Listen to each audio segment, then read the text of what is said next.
Let it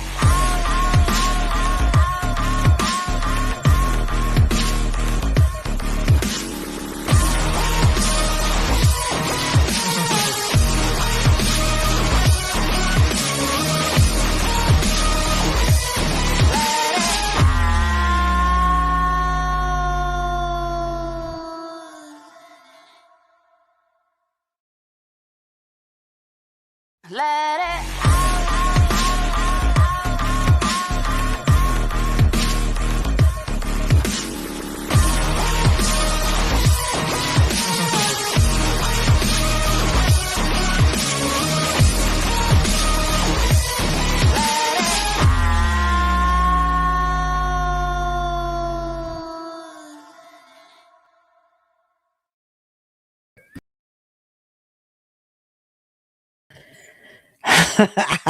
I figured it out.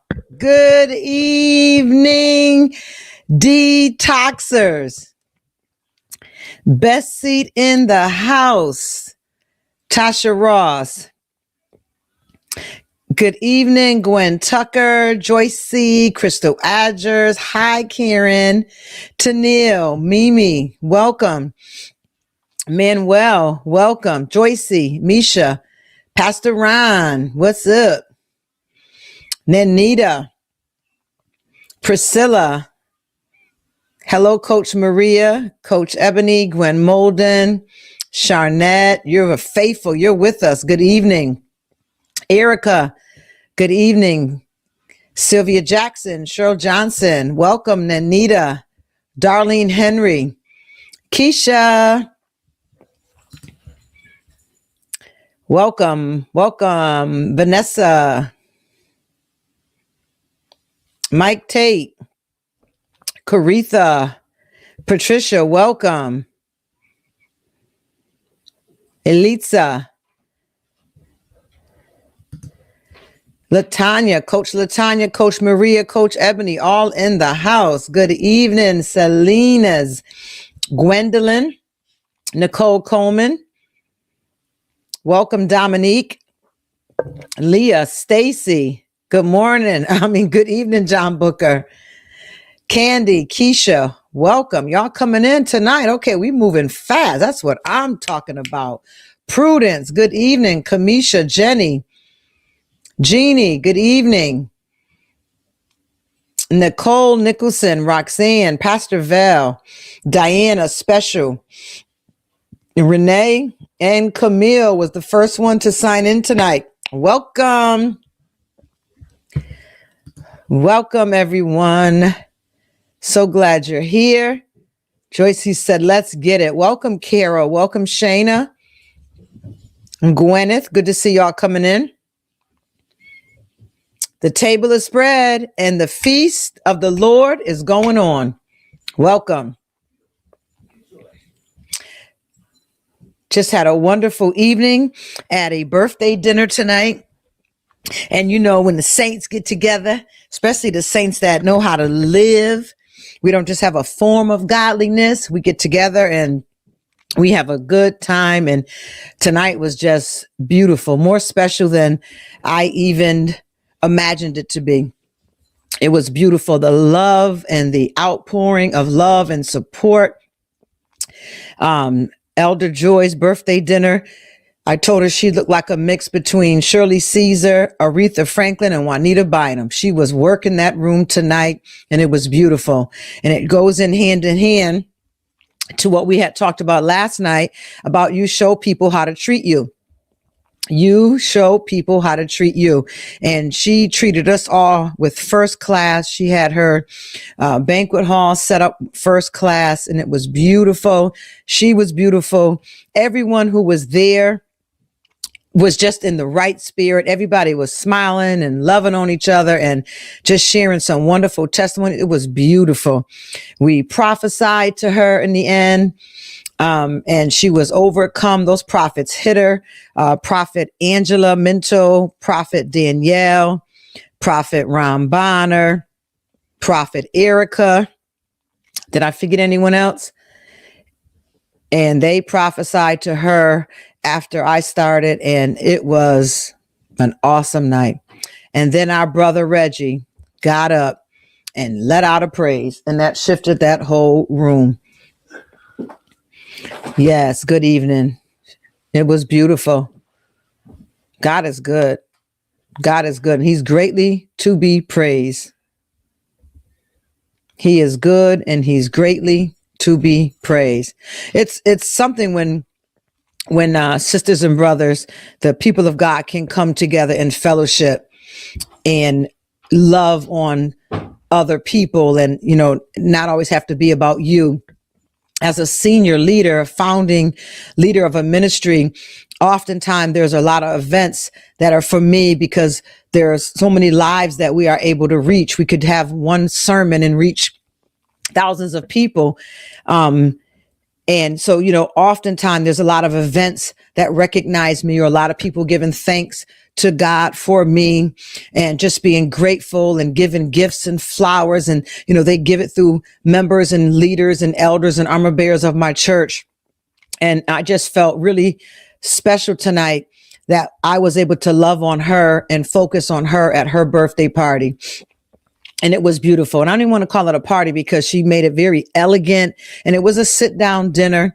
And she showed us how to treat her. It was beautiful. So thank you, Elder Joy. I wanted to give a shout out to everyone that was able to make it. It's a pandemic, so a lot of people couldn't make it or was afraid to make it. But to those that were there, the prophetic word came through Prophet Erica about those who were there and the attachments going forward at the 55 double grace season. It was beautiful. So thank you. John Booker got up and spoke so well.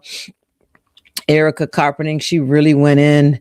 Danielle really went in. Angela, oh my God, just ask was Angela. Danielle was, where's the money, prophet? And then Erica came in about attachments. And Ron Bonner, woo, my God, I'm still in it. I'm still in it. I had to zoom out. Right now in my life, wherever I go, I've got to cut out about 7. This was closer, so I was able to cut out about 7:30 to get back here on time. And it was just, I'm glad I went. It was beautiful. So welcome to Soul Detox 2022. The road of self-discovery is a journey. The road to self-discovery is a journey. So welcome to the journey. I don't have anything here with me because I zoomed in from the party, so the dinner.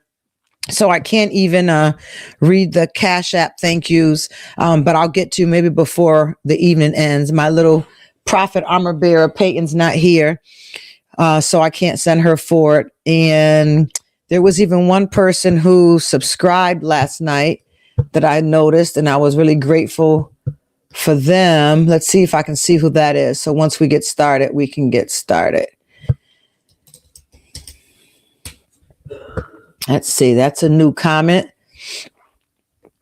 Thank you, Sylvia Jackson. She went in and made a comment on YouTube. Wonderful program, interesting and uplifting to our souls to learn how to detox the negative from our daily lives. Very valuable information that lasts and all year long and beyond. Thanks for the extra special care. Beautiful. Thank you. Thank you. Thank you. Let's see. Yeah, that's all I can find right now for some reason. My apologies. My apologies. I like to give you all a shout out because it's not just about me. It takes all of us to get this done. It takes all of us to get this done. So let me see. I might be able to view this post. I'm still good. It's 18. I got a couple more minutes. And then I can read some of the testimonies that also went forth today. Morgan, Mimi Love, got her self-esteem book. Let's get it, girl. Let's get it. Let's get it. The time is now.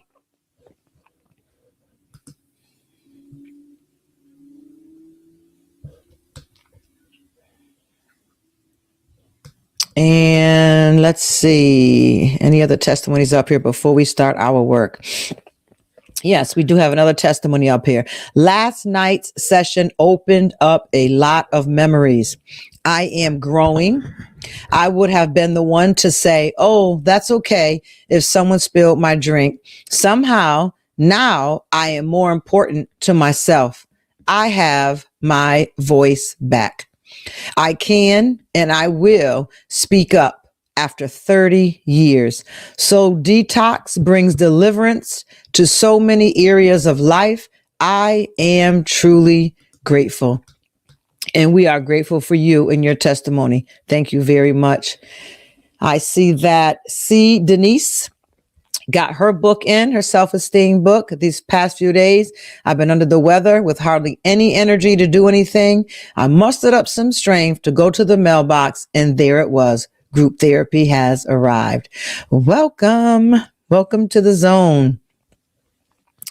I have a testimony from 2 days ago that I didn't read yet. Even though I am super overwhelmed, I did not procrastinate to get all these forms done and submitted.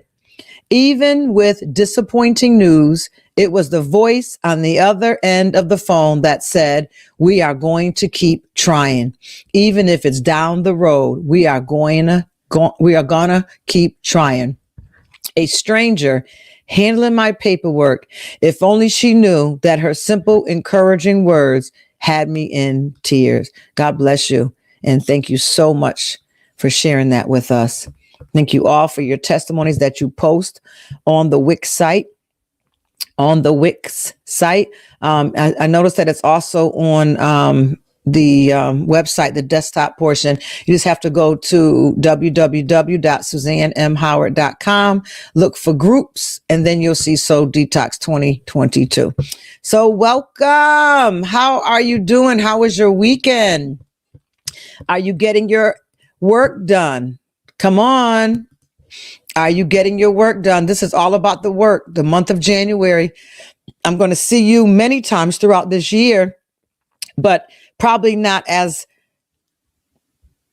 because of consistency, probably not so intense.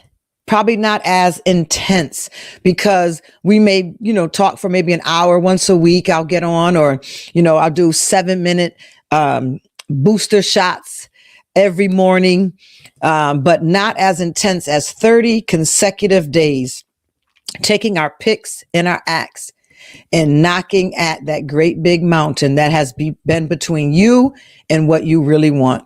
I had mentioned the other night that there was a movie that I wanted to recommend.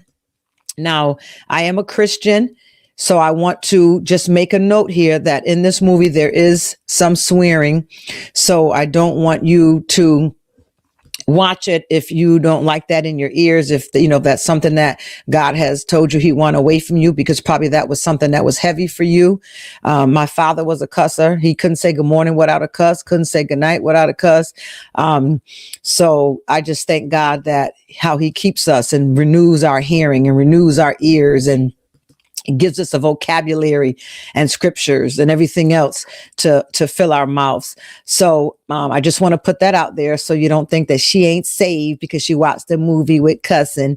But this movie pertaining to So Detox, it's not written for Christians, so it's going to have worldly stuff in it. There's a difference. So it's called Violet, like the color violet. The movie's called Violet, that I mentioned 2 nights ago. My coaches, I believe, watched it on last night, and they're going to sit and have a good talk with me, and we're going to go over it together. I want to know what you think. I want to know what you got from it, what you learned from it. Thank you, Cheryl Johnson. I see a Cash App just came in from you. It hit my email now, so I was able to read it. I want to thank you for that. And the movie is called Violet. I want you to take a minute, if you can, and watch it. There's nothing scary about it. Well, at least not as far as a thriller. The scariest part about it is a movie about self-talk. It just came out in October, I think, October 2021. I found it on Amazon Prime. It did cost me about $5.99. And I want you to take a look at it if you're interested only. It's not part of your assignment. Last year, I gave a movie that was a part of our assignment, and it went exactly with what we were working on last year. But this year, If you're interested in movies, okay, thank you, Coach Ebony. She said it's also on Apple TV. I think it was maybe $5.99 or $2.99. Just came out again in October. But it's all about a young woman whose mother instilled a lot of fear in her, had a lot of negative self-talk and word curses. And Violet grew up and moved to California and did great work in the movie industry. But that little girl was in her the whole time. So you're going to see flashes of things that fear her, that scare her, the fears that she carries when she's doing something. You're going to see writing on the screen. They'll have her self-talk has a voice. And then what she's feeling, they just write across the screen. And I believe it's going to connect to a lot of you. It connected to me. I've watched it 3 times already. Friday night once and twice last night. It's going to connect with you. I just would like to hear some feedback on it. So if you watch it, give me an inbox and let me know how it connected to you in any way, or if it didn't connect to you at all. But I'm pretty certain it's going to connect with you, because she had a lot of fears to deal with. She wouldn't allow herself to love who she wanted to love because she was always spoken so down to, or made to feel so down or less than. She thought she was better than a lot of people. So she always thought she had to date this certain type of people. And she missed love from a very genuine, integral man that was right in front of her. Very, very good movie. That's all the time I'm going to spend on that. I love movies. I'm a movie buff. So have fun with it. Enjoy me. Enjoy it. Don't forget to inbox me, info@SuzanneMHoward.com. Just tell me what you connected to in the movie. Thank you, Renee. She can't wait to watch it. Yes, Brittany, catch it. It's good. I want to give Keisha Conyers her flowers for ordering me a group therapy self-esteem book. Thank you again, my friend. Aw, Keisha, you get flowers. Beautiful. Thank you. You're a beautiful person. And you bless Charnette, and she's grateful for it. And man, I'll put this on the screen. Inbox me after you watch the movie Violet. And now it's time to get to work. How do I know on this 15th day, I'm 15 days in to a 30-day program? How do I know where I'm lacking self-awareness? So we're going to talk about it. You should have a list that you've been adding to since the beginning of Soul Detox 2022, since day 1. You should be creating a list. And each time I teach something, again, add that to the list. These are all the things that I need to work on for the rest of my life to make sure that I become and stay self-aware. And we're going to talk about them tonight. And this is like a report card. It's a progress report. It's a soul check-in to find out how you're doing. Do you have one checked off? Is there one that you can say, I'm definitely consistently working on this one? This one has become a habit. 15 nights in a row. This one has become a habit for me. And I can put a check that it's a WIP. It's a work in progress. So let's see. Let's talk about it. Can we go there? Possessing self-awareness can have life-changing effects on your life. These changes aren't just in the moment. They are long-lasting. Lacking self-awareness holds us back. It holds us back in our world of work, our happiness, our relationships, and our emotional well-being. Throughout my life, I've always been introspective, always. But being introspective doesn't mean you're self-aware, because self-awareness is an internal and external work. So sometimes you can be so introspective, so inside, that you really haven't paid as much attention to the outside. I look forward to my inward work. That's part of my personality assessment as well. And all the years that it's taken me to begin this work and to do this work, I can say it's well worth it. I have people that come up to me and say, wow, I'll never be like you. And I said that to someone before too.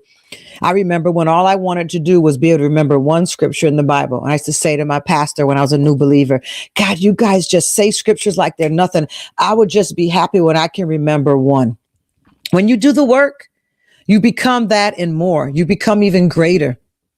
When you do this work, you're going to become greater than the role model. You're going to become greater than the person that has taught you, because you will become a teacher. We are at the halfway mark. And I want you to feel tonight, if you find just one, I want you to give yourself an A for one, because you're on the road to the journey of self-awareness. Lord, help us all. We live in an age of echo chambers online, and that makes it hard to determine if you lack self-awareness.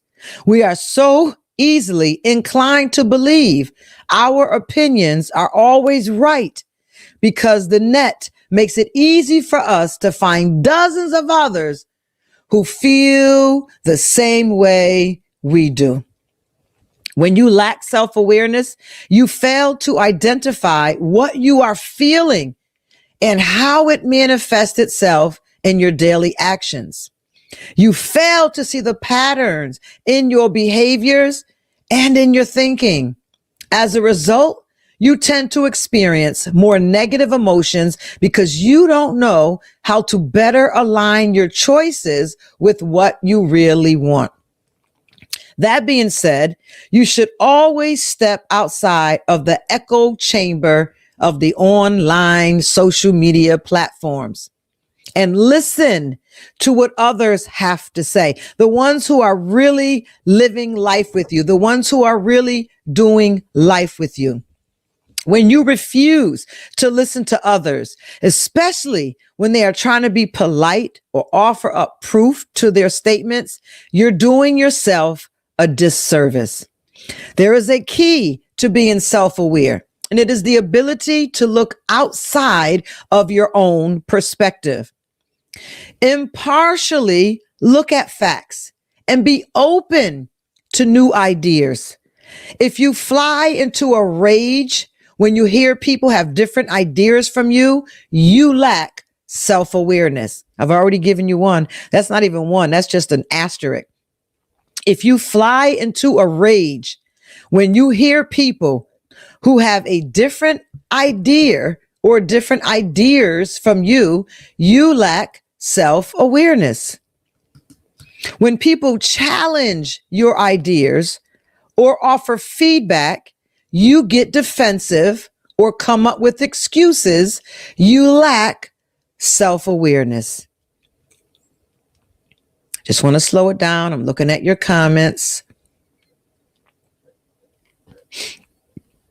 If you cannot control your rage when you're in conversations with people who think differently than you or believe differently than you, you lack self-awareness.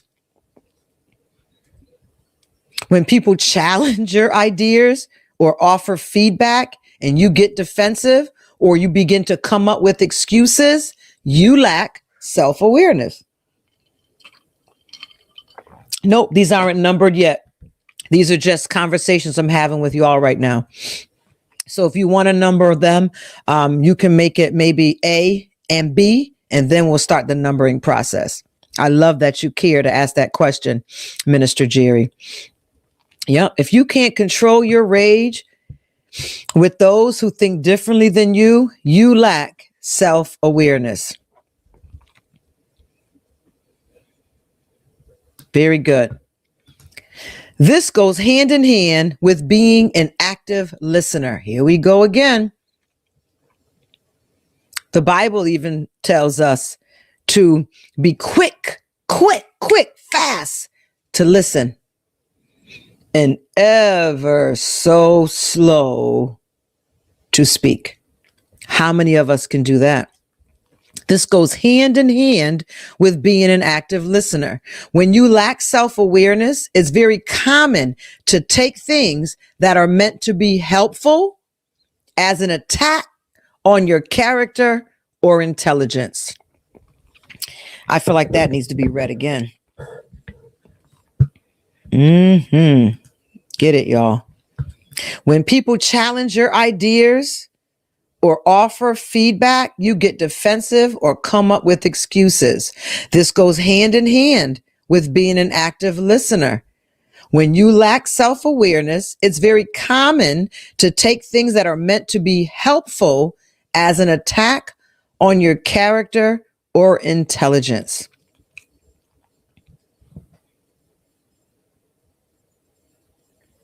Genuine, objective feedback can help you become a better person and improve your skill set. Refusing to accept it gracefully or take into account means you lack self-awareness about your skills.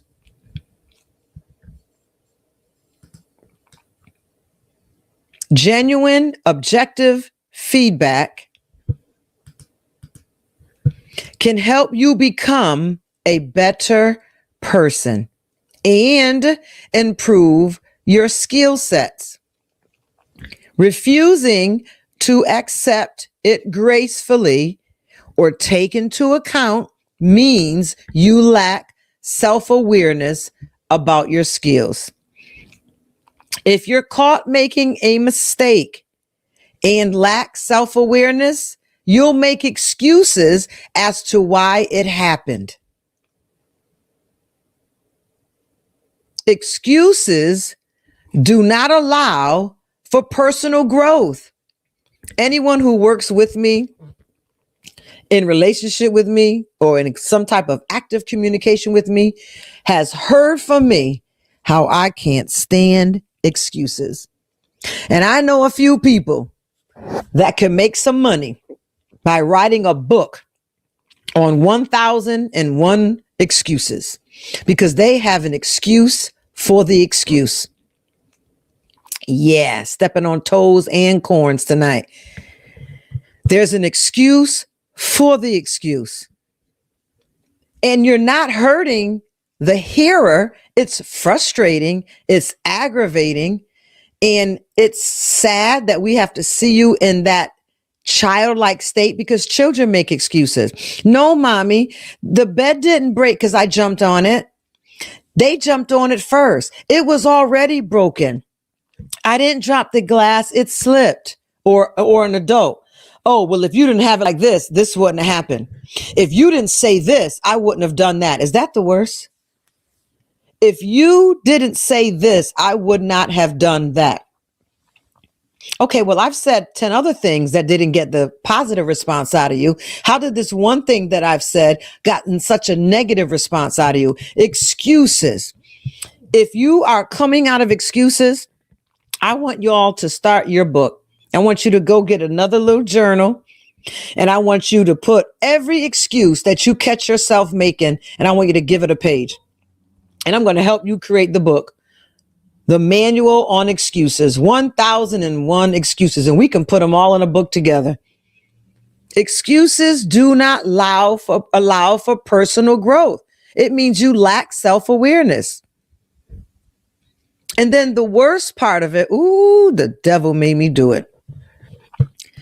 And then the worst part about it, if you're caught making a mistake and you lack self-awareness, you'll make excuses as to why it happened. Excuses don't allow for personal growth and often make the entire situation worse. And makes the entire situation worse. It could have been handled if you would have just mentioned that you made a mistake, or now that you understand better, you made a mistake. But for somebody to have to sit there, people don't pay me to listen to excuses. So with my leaders, I don't have time for it. Go, your excuse may be legit. You are human, but your excuse is not doing me any good. So all I want you to do is see the error and show me how you're going to course correct. Show me how you're going to do it next time. Show me how this mistake became valuable to you because you learned from this mistake and it will never get you again. Excuses don't allow for personal growth and often make the entire situation worse. By taking the blame, you are giving yourself an opportunity for growth. And I don't know about y'all, but doesn't it feel better? Especially if you are so being blamed for everything. So when you've been blamed for everything as a child, you kind of grow up and don't even realize that you make excuses for everything. You can't say sorry. You can't accept responsibility. There is zero accountability in your life because as a child, you were blamed so much in your household, in your classroom, or by other teachers that when you get older, you've taken this childlike behavior into your adult life. And then someone is trying to, in the spirit of love and meekness, bring to your attention that you make too many excuses and you can't hear it because you're not self-aware. And you're making the entire situation worse and you're creating a stigma, a reputation that you don't want to have. By taking the blame, you are giving yourself an opportunity for growth. You need to know both your strengths and weaknesses. No one becomes successful only knowing their strengths. And let me make that real clear because most people think, I just got to be better. I just got to be better. I just got to be better. Remember the little train? I think I can. I think I can. I think I can. The success of the train wasn't in the thinking that it can. The success in the train was knowing that it failed before. And it knew what not to do before. So it began to encourage itself. It began to have faith that didn't have evidence. It began to have a faith that needed to talk to itself. I think I can. I think I can. I think I can. It wasn't because it never had the experience before. Because if you don't have the experience before, usually you're just zealous and you're running out. But when you know you failed something before, you go in a whole different way. So the train could not make it up the hill if it had not experienced its weaknesses first. Because when you learn your weaknesses, your strength doubles. When you learn your weaknesses, your success rate is greater. When you learn your weaknesses, the amount of time to finish and succeed in something is quicker. Learning from your mistakes brings growth and the strength to keep going. No one becomes better only knowing their strengths. Show me my weakness as a train thinketh. All right. So here's our numbering, Minister Jerry. And I don't know what we're going to get to tonight, but tonight we're starting our progress report, our homework, and we have 14 that we're going to deal with. 14. I gave you a good intro. I gave you some places to say, so this is what this assessment's going to be like. Okay. All right. So this is where we're at right now. This is where we're at right now. So let's begin. Here we go. I hope y'all love me. Genuine, objective feedback can help you become a better person and improve your skill set. By taking the blame, you are giving yourself an opportunity for growth because you need to know both your strengths and weaknesses. Number one, how do I know what's my checklist that I lack self-awareness? Number one, people call you a bully. Y'all still love me? People call you a bully. You might not see yourself as one, but make no mistake about it. Bullying is in the eye of the beholder. A person who acts like a bully, be it through actively hurting others or pushing others around subconsciously, is never a good thing.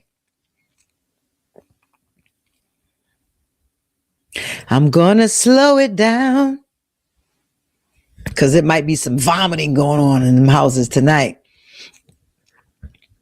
How do I know if I lack self-awareness or if I have some progress in it? Have you been called a bully? You might not see yourself as one, but make no mistake about it, bullying is in the eye of the beholder. A person who acts like a bully, be it through actively hurting others or by pushing others around subconsciously, is not a good thing. Bullying behavior means that you either don't care about how others see you, that you are actively avoiding issues that are deeply hurting others and hurting you by hurting others, or that you lack the ability to put yourself in others' shoes. Either way, it's a sign you are a bully and you lack self-awareness on a grand scale.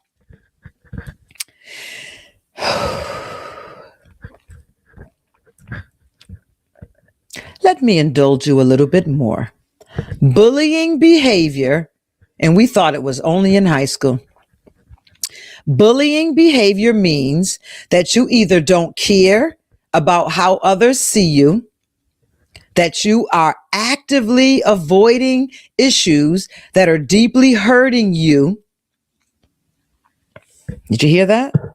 You are actively avoiding issues that are deeply hurting you by hurting others, that you lack the ability to put yourself in others' shoes. Because hurt people hurt people.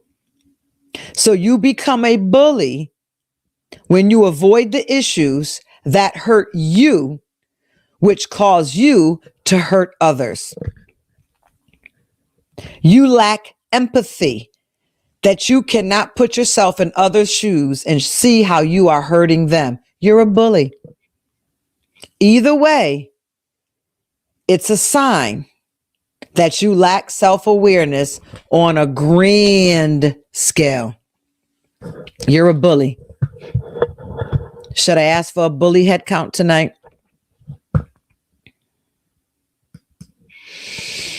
Come on and breathe.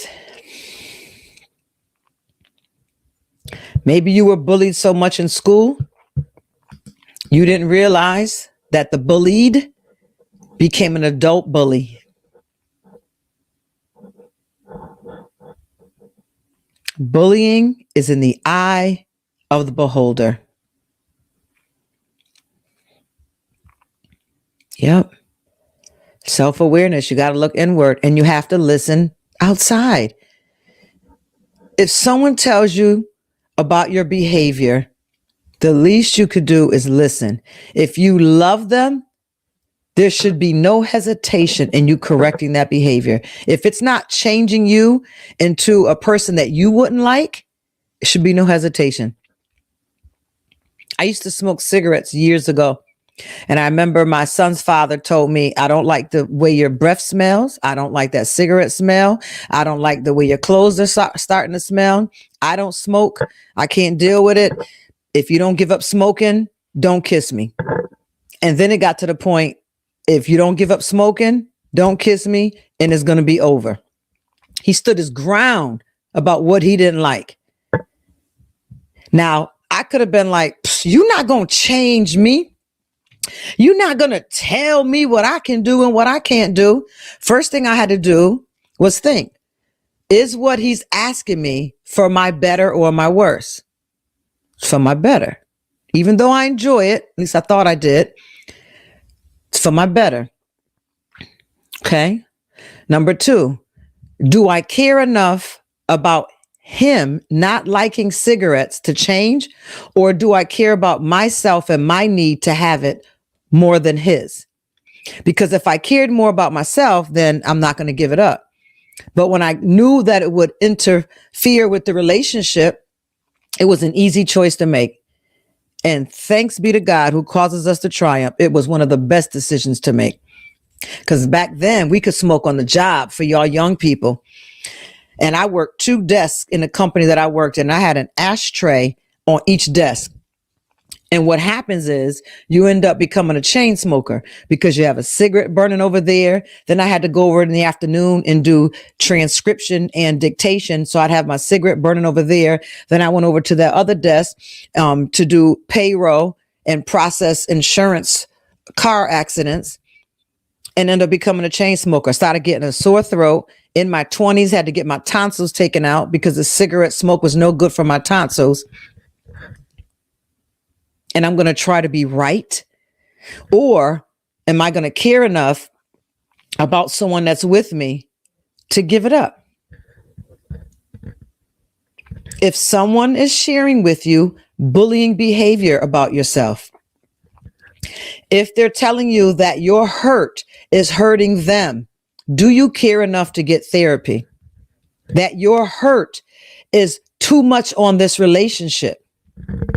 The pain that you carry from your last relationship, from your traumatic experience, from your childhood, wherever it is, it's too much on this relationship. Do you know that relationships are fragile and delicate and they need to grow and they're like a baby plant that's being transferred from one place to the next? And you have to give it a little extra attention. You have to watch it. You have to protect it from heavy things breaking it. Relationships are fragile. And you can put too much personal weight on a relationship and break the relationship. Your hurt is hurting me. Your hurt is too much weight on this relationship. Do you love me enough to get help? Go ahead, Aisha. Go. That's what I'm talking about. See? It wasn't the end of the world. I didn't feel like he was controlling me. He didn't like it. You love someone, it should be nothing to give up things that aren't going to change you for the worse. When you love someone, that's almost an ultimate act of love. Will you give up something that doesn't please me, that's not going to hurt you to give up? He wasn't asking me to pick up bad habits or to do illegal things. You know, he wasn't asking me to give up a hobby that I enjoy. Come on, people. When your hurt is hurting me, you're bullying me.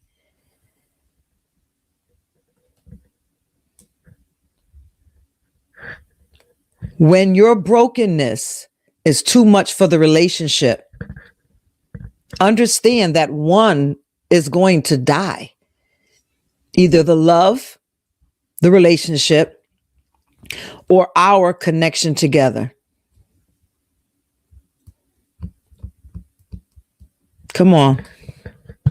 There you go, Vanessa. I had to post it. I was waiting for somebody to grab that. When your hurt is hurting me, you're bullying me. And if you don't love me enough to get rid of this bad habit, what have I taught you about how you are supposed to treat me?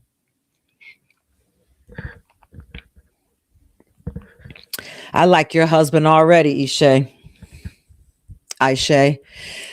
Number 2. Are y'all ready for number 2? We spent some time on that one. Number 2. Y'all might not be able to take no more of this tonight. I think somebody might be sending me a headache as it is. Number 2, you are passive aggressive. You are passive aggressive. So remember, this is your progress report. And how I deal with progress reviews. All of my leaders get progress reviews every year. And I give them the paper with all the things that I'm reviewing their progress on. And I, in my own handwriting, I ask them the question and I ask them to rate themselves. Because if they're not self-aware, they might be in the wrong position too soon.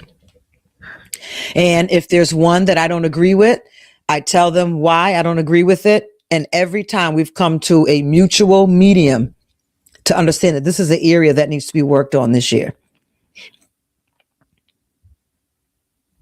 Passive aggressive. Believe it or not, passive aggressive behavior is not usually a sign of a healthy mindset.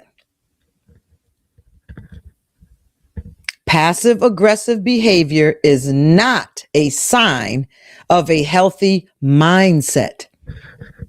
It's a behavior style that deflects from issues that are bothering you, but you might not have the guts to confront. I think I'm done for tonight. This is overwhelming. Father, in the name, what does Peyton do? Holy Spirit, activate, activate, activate. What is passive aggressive behavior?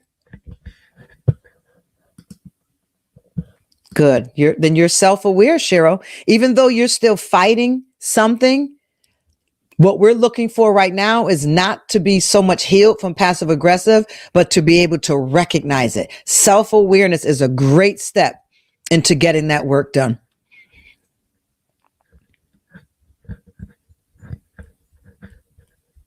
Passive aggressiveness is an unhealthy mindset. It's a behavior style that deflects from issues that are bothering you, but you might not have the guts to confront. You might not even know what the problem is. You just want to avoid anything near it altogether.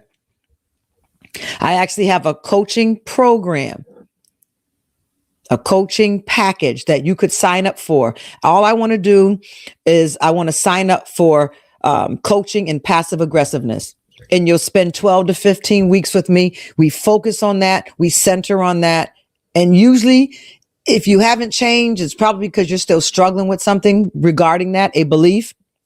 But 12 to 15 weeks of mental health coaching on passive aggressiveness, people are delivered and they're given the tools to know how to self-check. Then they'll come back once a year and check in with me on it. I'm going slow. Is this too slow for y'all?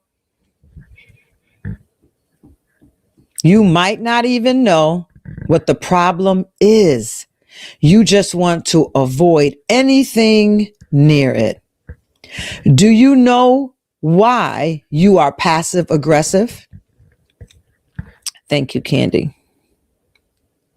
Do you know why you are passive aggressive?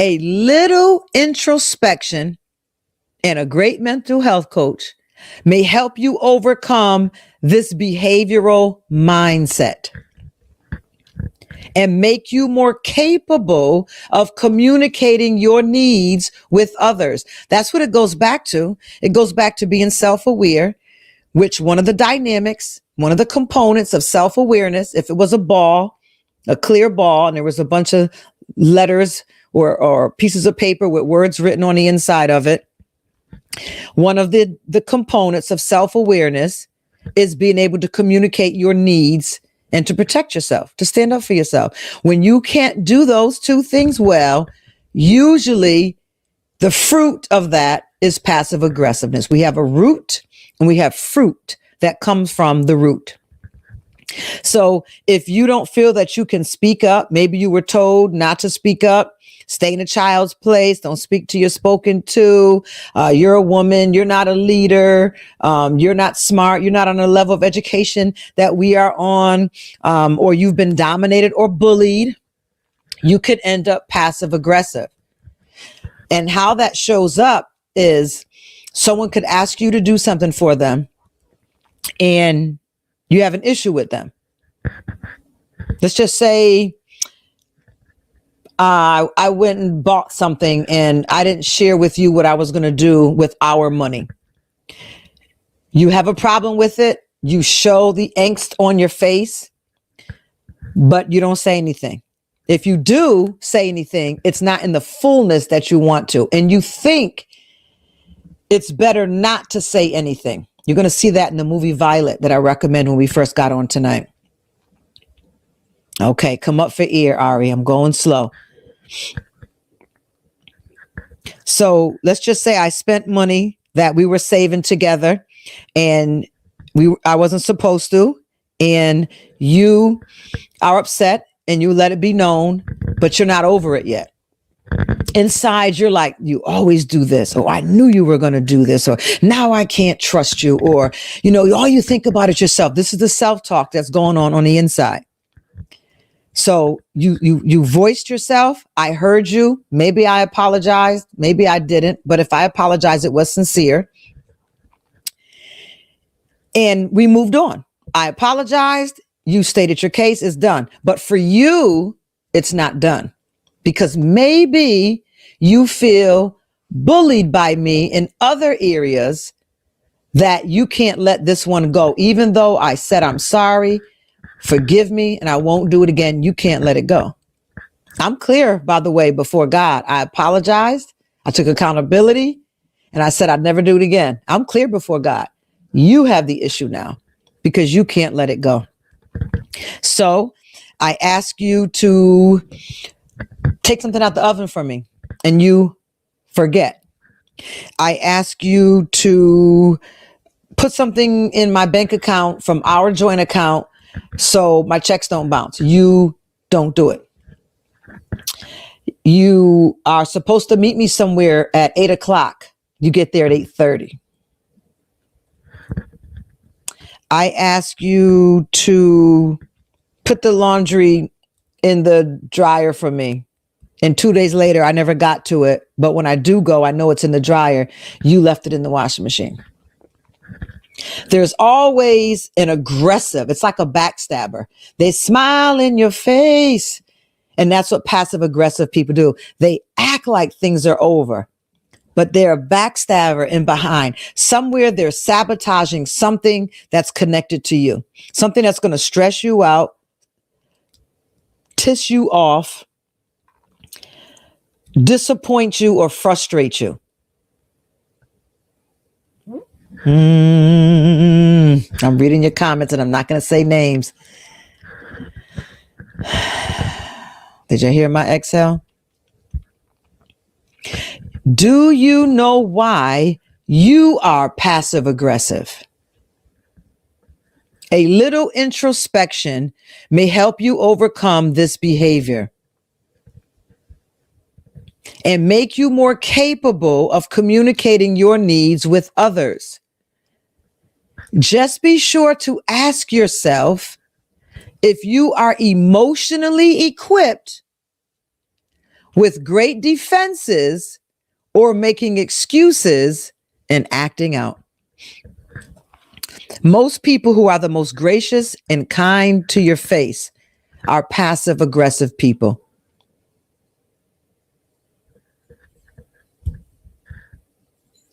Come on, let's breathe.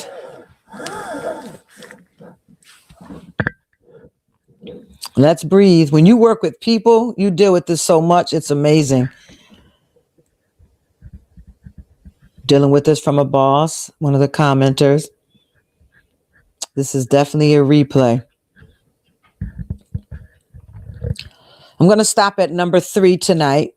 We got on a little later, so I think I can finish 3. I don't like to take more time than what I had agreed to with y'all in our verbal contract. That's right, Candy, breathe. Tell her to get out of my marriage, please. We're going to stop at number 3. We're going to go up to 14. It's progress report time. Y'all still love me? Let me see the love on the screen before I keep going. Because I don't want to put more on you than you can bear. I don't want to put more on you than I can help you bear. Good. All right, let's hit number 3. You don't get most people. I know, I hit you hardest tonight. I hit you hardest tonight.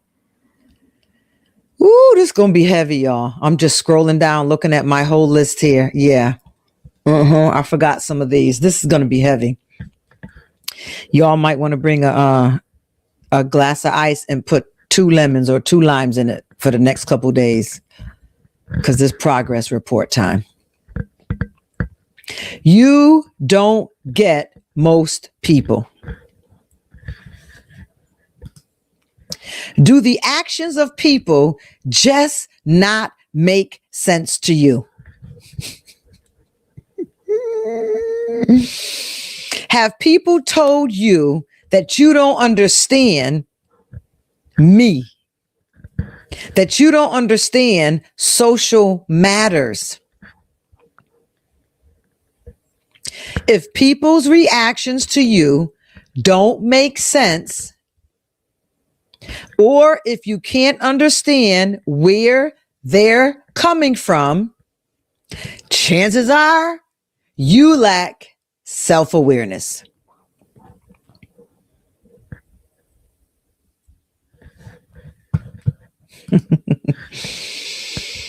Most people have reactions that can be easily understood if you take a look at how you'd react in their position. Come on, leaders and ministers and shepherds, leaders and ministers, wives, husbands, mothers, auntie, grandparents. Come on, let me reach you where you're at. Do the actions of most people not make sense to you? If people's actions to you don't make sense, or if you can't understand them, you can't understand where they're coming from, chances are you lack self-awareness. I'm reading your comments. I'm not calling your names out, but I'm seeing everything on the board from YouTube and Facebook. Most people have reactions that can be easily understood if you take a look at how you react in their position. This was a long time for me. It took me a while to understand this. This is how I really learned, where it stuck with me, learned self-righteousness. Because what I thought self-righteousness wasn't what it was at all. And I learned where it, in a way that it stuck with me, learned. Not where I could say, oh yeah, I know what self-righteousness means, but I learned it where it stuck with me. Is self-righteousness is if you can't understand or be patient with someone in an area that you don't suffer or struggle in, you are self-righteous.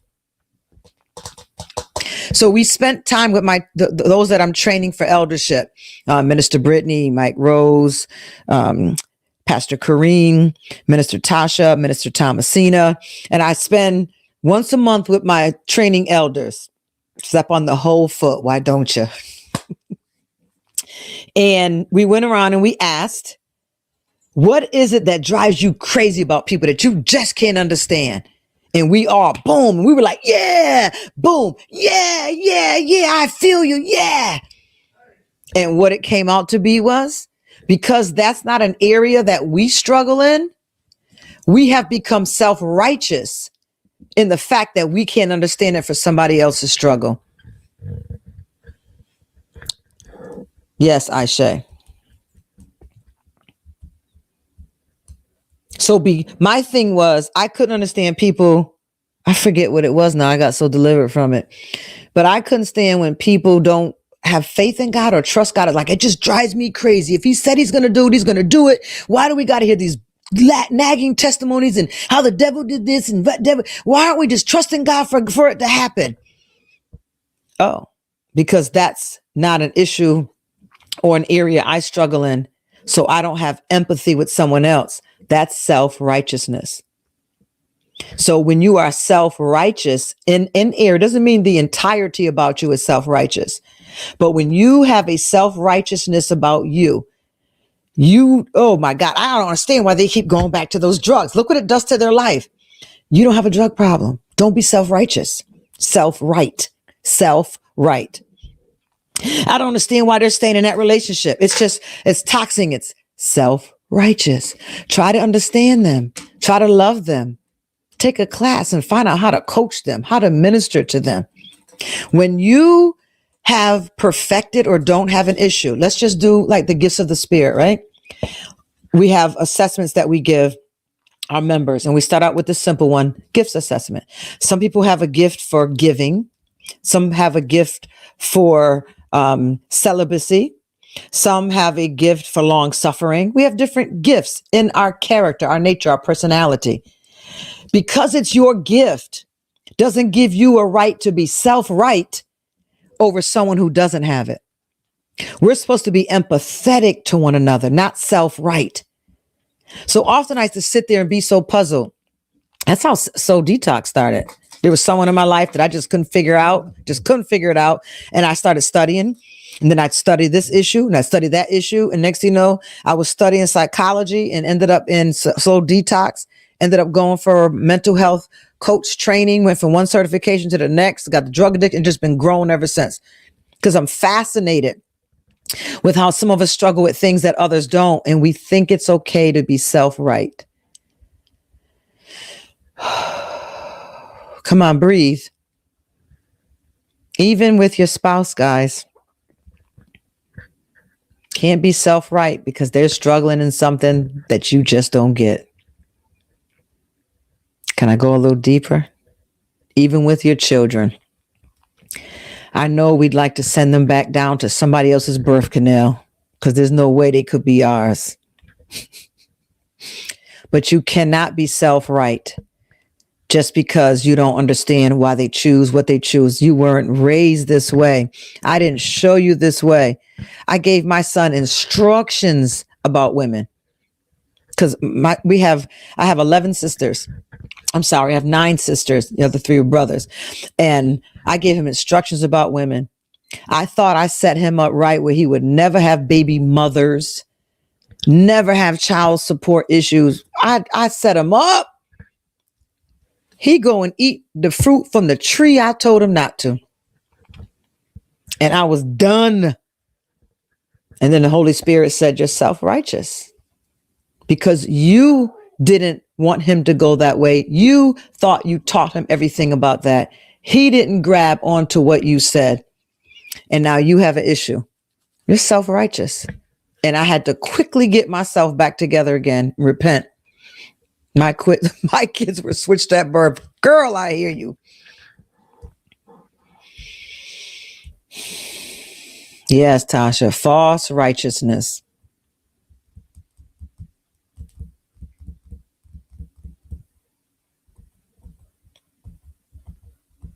It's a hard pill to swallow.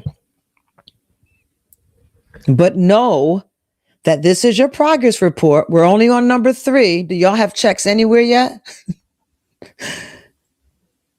You don't get most people, maybe because you're self-righteous, because most people can be easily understood if you take a look at how you'd react in their position. And it's hard, no snack drawer. It's hard. Oh, no choking in Jesus' name. It's hard to walk in someone else's shoes when you think you're better and would never do that. But you don't know what you would have chosen if you went that way they went.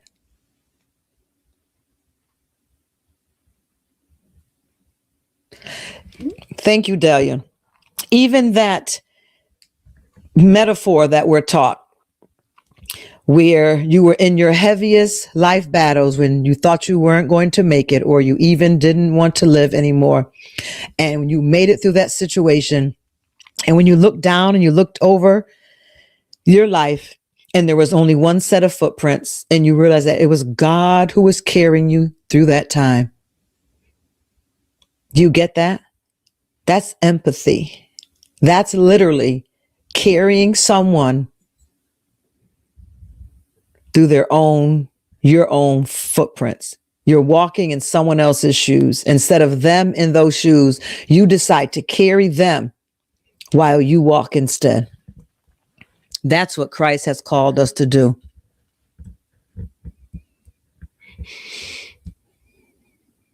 Glad I'm stopping with just 3 tonight. I knew it. Preach. Don't know where my microphone is, but that is a mic drop, and the mics are dropping. Go ahead and cry. Let it out. Release it. Because maybe the releasing of this self-righteousness will alleviate the headaches and the stomach pains and our weakened immune system. Just let it go. Carry that person, not to enable them, but have something in you that can minister to them. Because people don't even know what self-righteousness is. What I'm telling you, the dictionary definition, I thought I knew until I was training elders, and that thing hit us like a ton of bricks. I'm going to repeat this last line again, and we're done for tonight. Most people have actions, or sometimes they are reacting to something in their life. And that can be easily understood if you take a look at how you'd react in their position. You can also figure out how your actions are perceived if you practice more introspection. And that can help you learn how to relate to others, especially others who are not like you. I'm done. I love y'all. I'm here for y'all. I'm not going anywhere. We're going to finish this work until the end. He that have begun this great work in us is going to see this work, finish this work until its end.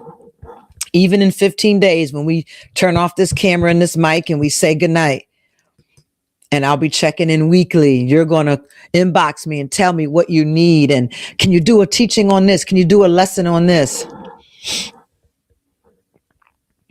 Yeah. Y'all talking right in the chat. We're going to finish this work.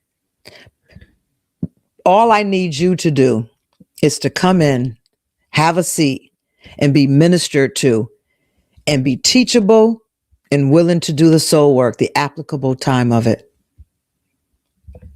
And before you know it, you'll be walking right out that door. All right. Please like and share, as Minister Brittany is stating right now. Please like and share. I'm so glad that we got in here tonight together. Only 93. We lost about a good 30 people live. I don't know if everybody's all right. Y'all might need to check on your neighbor. Grab your neighbor and ask them where they've been. Because some people might have fell off. They just need you to extend their hand, or they just may need you to carry them and be those only footprints while they go through this life perfecting work. I'm done. Cheryl Johnson said, you're done. We're done. I'm seeing man down on the screen. Like and share. Check on your neighbor. All right. Thank you all so much. I love you. I love you. And I can love you because I've done my work, and I have enough love in me that I can say that I love you and it not just be some cliche statement. Thank you so much for your kind giving, for your likes and your shares. Your likes and your shares, your likes and your share. Thank you for subscribing to my YouTube page. If you don't watch YouTube, please just go over there and subscribe to the YouTube page. These are all reasonable service. These are offerings that you're actually giving to not just encourage us to do this work and to complete this work, but to expand our territory, because that's what God wants us to do. He wants us to take the gospel into all the nations. He doesn't just want us to keep it for 10 people. So I'll be here with you. We got this, but we've got to go into all the nations. So please like and share. It is your reasonable service. It is an offering that I am truly, truly appreciative for. All right, let's go ahead and prophesy. 3 John 1 and 2. Ready? Read. I wish above all things that you prosper and be in good health, even as your soul prospers. Remember, we're only on number 3. We're going to be going up to number 14. See you tomorrow night, same time, same station. And please reach out to someone and get your list ready. God bless you all. Have a good night. Let it